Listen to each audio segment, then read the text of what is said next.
I checked my technology and it was working.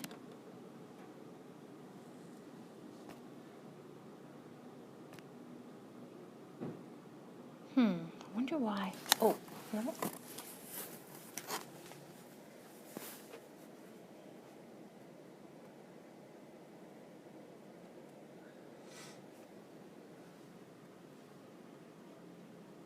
Aha.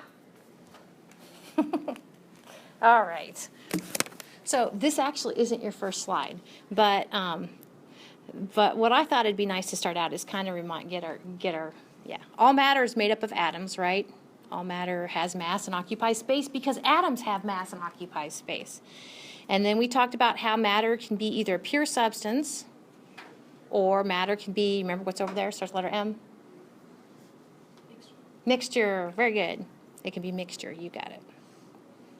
Okay, and we got two H's here. Mixture can be either... Heterogeneous or homogeneous? Yep, you got it. I'll just put hetero or homo. And then put genius down here. Okay, so do you guys remember pure substances? Starts with letter E, starts with letter C. Elements and compounds. You guys got it, yep. Elements and compounds. And my abbreviation for compound is CPD. And you can build elements up into compounds. How do you do that? If you want to make water out of hydrogen and oxygen, it requires some sort of... Yes, exactly. Some sort of chemical reaction, CHM175. And we can break compounds down into the elements using some sort of chemical reaction. Exactly. New substances are formed. All right, now actually this is getting to what I want to talk about today. Do you remember the two types of compounds?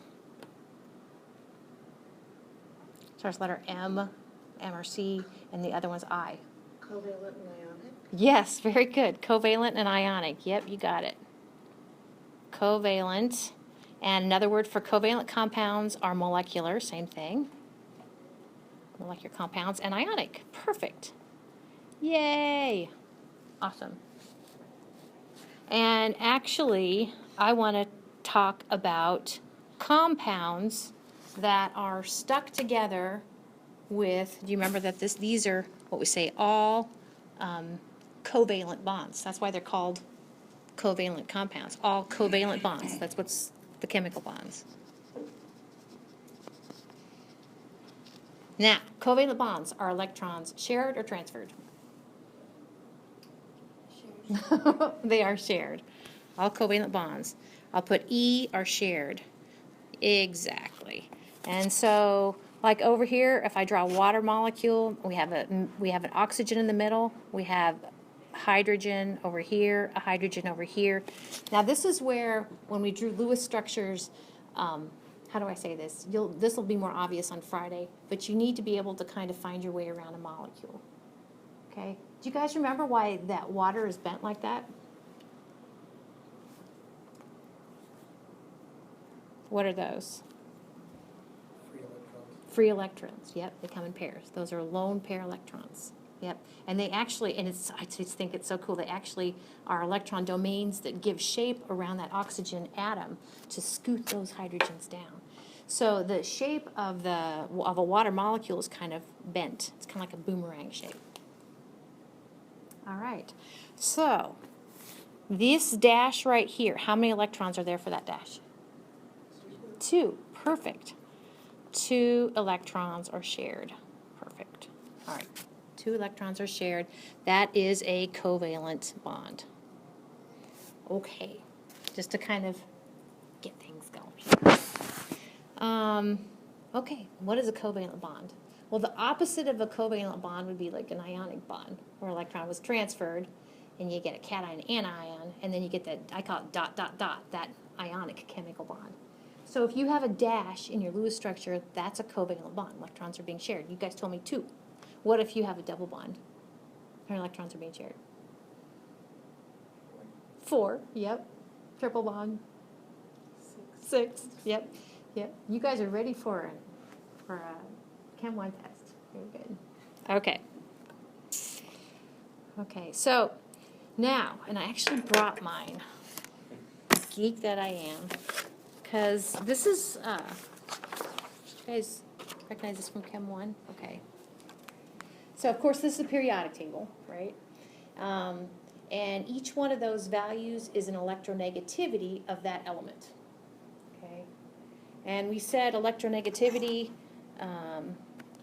what does it do going across? Does it increase or decrease? You guys remember going across the periodic table? You can actually see. Yes. And the symbol for electronegativity, it looks like an X. It's the Greek letter chi, increases.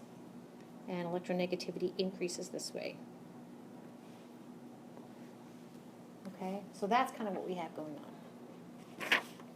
And then I just think it's so cool. If you have a pair of atoms that are going to be stuck together with a pair of electrons, atom A and atom B, and two electrons shared to make a covalent bond, the one that has the highest electronegativity will like kind of pull more electrons to it. And that's actually what we're going to pick up with right now.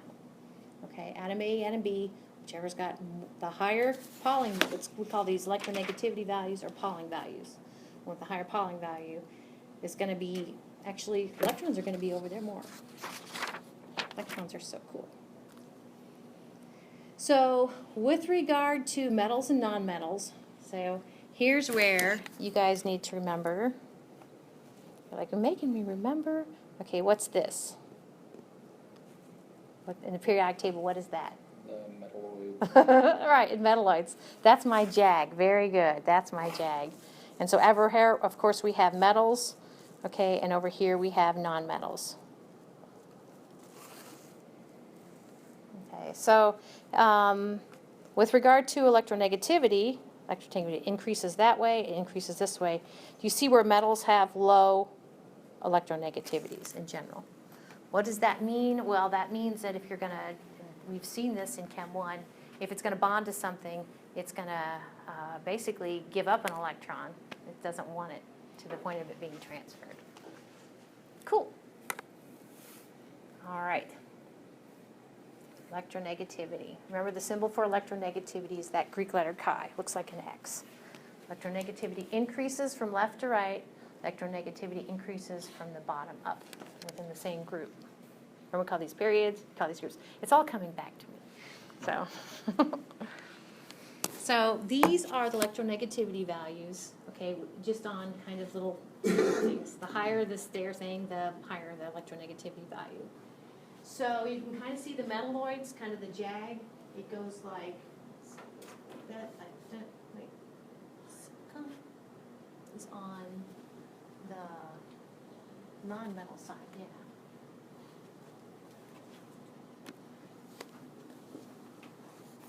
So it goes like this, something like that. Oh, yes, final answer. Okay. All right, so we got this electronegativity thing going with regard to the different elements. This is just another look at it, okay, changing color. You can kind of see these Pauling values. This actually, what I was holding up, this is this, okay. So, and this would be kind of handy sometimes. I'm not sure, maybe even your homework. So if you want to put in, oh, you don't have your slides. I'm going to say put a star on your slide. Oh, that was so cruel. Okay. So we kind of end up with this sort of deal where it's a tug of war. And what does the triangle mean? What does that triangle mean? Anytime you see a triangle in physical science, what does that mean? Change in. Perfect. Change in. Exactly. So all this means is if you have atom A, okay, this is my covalent bond, and atom B, if we want to know the electronegativity difference, the delta chi, all we got to do is look up the Pauling. Wait, I can do it this way. It's the absolute value of, isn't it? So basically, you take the absolute value of chi A minus chi B. That's it. It's a little subtraction problem, and we can do that. So, for instance, let's just go ahead and do one. That water molecule, okay, so here we have oxygen, hydrogen, hydrogen. And to talk about this electronegativity difference, you have to isolate it with two atoms. So it doesn't matter because these are the same, but I'm going to go ahead and isolate the oxygen and the hydrogen. And so I have my little thing here. Okay, so the electronegativity of oxygen is, dun, dun, dun, I got 3.5.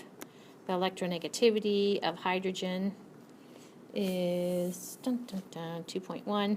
Okay, so the electronegativity difference, delta chi, is, I usually put the big one first. So 3.5, so I don't have to, it's easier thinking, minus 2.1. Okay, I got what, 1.4, does that seem right? Okay, so what, and I don't have a structure here to kind of hold up, but what's happening in that water molecule is we know that the oxygen is going to have more of the electron cloud. And I have a picture kind of showing you in a minute to show you the electron cloud. So it's higher electronegative. Actually, we're going to go ahead and say that that's negative. I'll put negative charge over the oxygen. But it's not fully negative. So we use the symbol for partially. The symbol for partially is a lowercase delta. Here's the symbol for partially.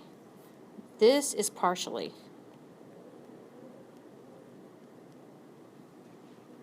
Okay, it's like a cursive S over there. That's partially. So over my oxygen, instead of putting a negative, I put partially negative. There's my little partially negative. Over my hydrogen, I put partially positive because it's not an ion, okay? But literally in a water molecule, the oxygen runs around with a partially negative charge. And here we can see electronegativity difference. So I don't know if this, if you remember this from Chem 1, but here with the 1.4, we can find it right here, can't we? Okay. So an electron's not transferred, but by golly, we would talk about that chemical bond as being strongly polar. If somebody has a polarizing personality, it means they can go into a room and basically split people. Okay, kind of like if you have a pan of water, a pan of oil. Anyway, if you put water on oil, it splits it. Okay, so anything strongly polar, and it's for the same reason, polarity. What would the units on that be? Is it just chi, or is there really a unit of sun? I'm not sure. That's a good question. We probably wouldn't know. I don't know. No, you don't need to. You don't need to know, but it's a good question. So, I know here in probably in Friday we'll talk about you can actually. How does that go? Dipole moment. I think that's different though. So, that's a good question in Dubai, like so.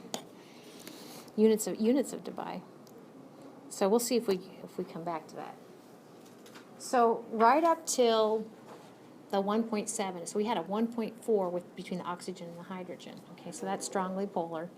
The oxygen's partially negative, the hydrogen's partially positive. Each one of the hydrogens is partially positive. Oh, okay.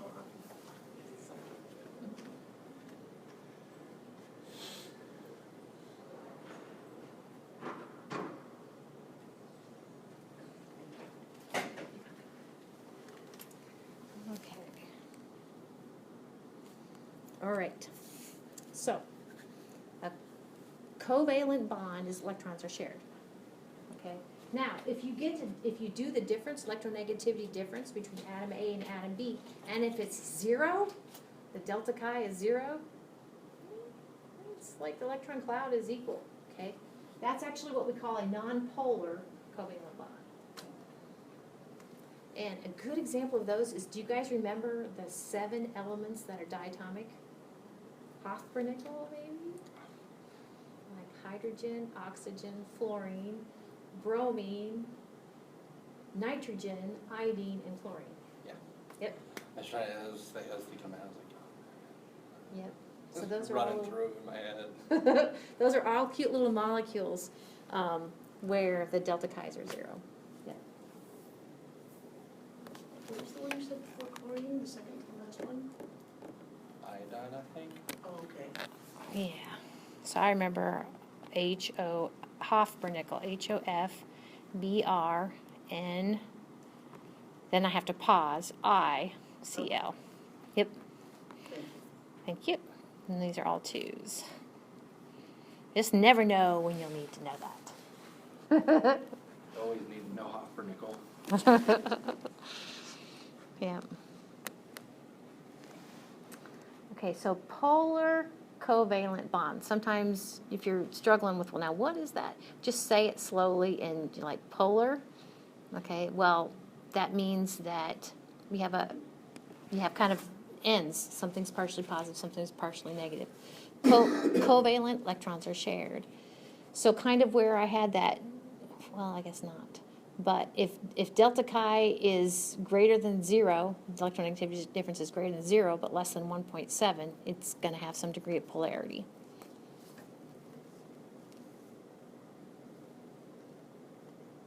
Okay.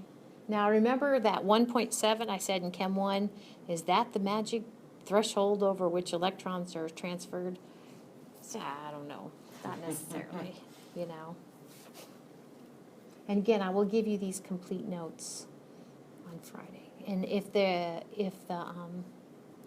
print shop is still working, I'll make sure that I hope it's still working, but if the print shop doesn't have the notes printed yet, I will give those to you.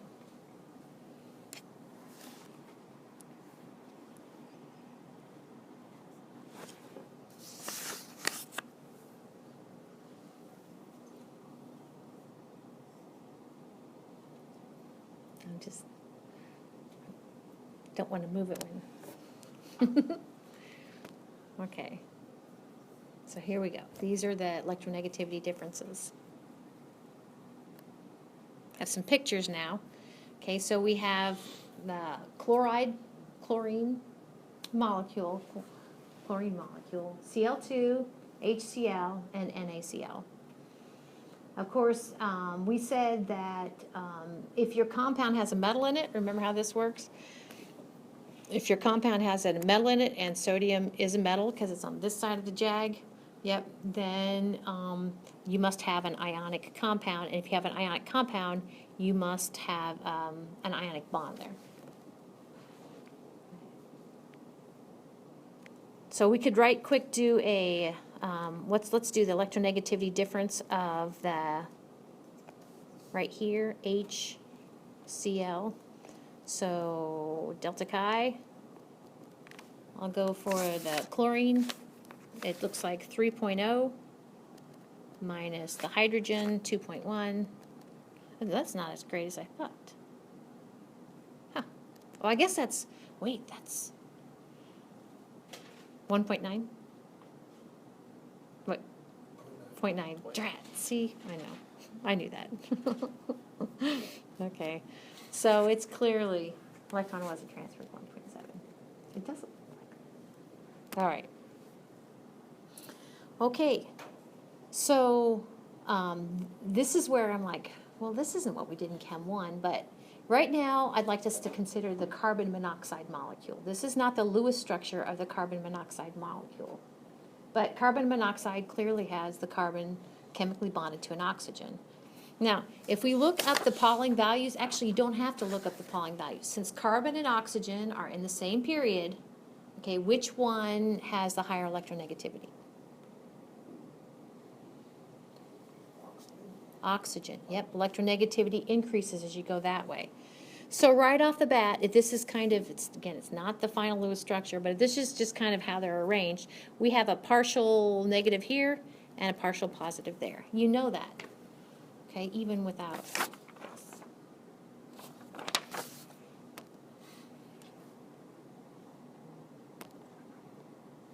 What do I have? So in physics, they do, and I'm not a physics person. It's interesting though. I think I might have told you I got C+ in calc-based physics years ago. But in physics, we do a lot with vectors and like the arrow thing, and you can actually add them. I think that is so cool. So the length of the arrows in physics indicate magnitude.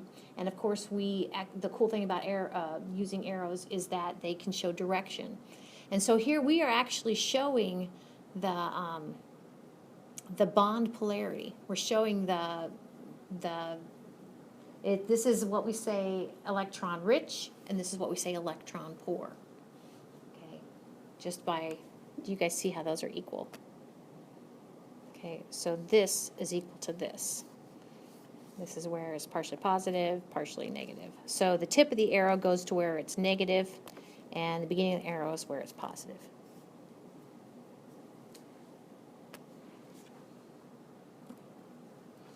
So this is kind of neat. It's a electrostatic potential map. Okay, so the way you read this is yellow is neutral. Okay, red is electron rich, so it's negative, and blue is electron poor. So if you have, this is what we call, isn't that nonpolar? This is the pure covalent chemical bond there between the Cl2. So this is HCl. The chlorine atom is more electronegative, so you can kind of see the red starting over there around the chlorine, and the blue, I don't know if you can kind of, it looks a little green. Sorry, the blue. The H is a little green or blue. Okay. And then here we have sodium chloride, where an electron was entirely transferred from the sodium. It turns blue. To the chlorine, it turns bright red. Okay. So non-polar covalent bonds. It works well for those diatomic elements because the electronegativity difference has got to be 0. All right, there's our H2. This is HF. Let's see. Now you might not be able to tell on there what the difference is, but if you look here, we have fluorine is a 4.0 and hydrogen's a 2.1. So that's why it goes down that way. They're showing it that it's a covalent instead of ionic, so electrons are still shared. And here, electrons were entirely transferred. We have that metal, lithium's a metal. It's going to kick off an electron. In the case of lithium, it is just one electron because it's a 1A. Okay. So, we've been talking, and this is, I think, about where I want to end it. So this, how do I say this? Friday we're going to take, this is my bond. Here's atom A and atom B, okay? So this is my chemical bond. We have polarity here, or maybe not, I don't know. We're basically going to take this and scale it up to look at molecular polarity. Okay, so this is bond polarity. This is molecular polarity. And it's kind of a, how do I say, and I'll convince you of why this is. It's quite possible to have very polar bonds within your molecule, but to have your molecule non-polar. I'm going to show you how that works on Friday. It's a trick. So that's a good place to stop. A little early. Yeah. We just do what we got to do. No homework slide. Thanks for asking, though, Mike. What did he ask? No homework slide? Oh, cool. I was gonna ask, my classes were all back into the school, and I ended up